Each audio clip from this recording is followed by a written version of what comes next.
Dear Mita, ako nga pala si Gilnard Cotejo, ang pinakagwapo at crush ng bayan sa aming barangay. At dito, at may isang babaeng nagangatang Bibialit na sobrang hangang-hanga sa akin at crush na crush niya ako.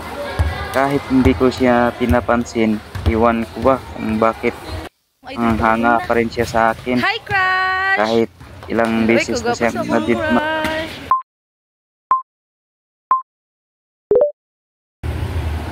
Dahil na kuro may makita niya, may wazili.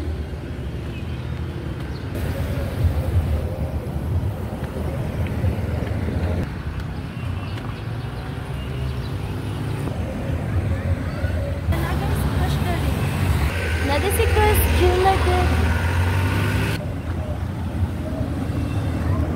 Suplado ka baka yun. Tanaw di siya na ako. Oh my God. Hindi taga diri.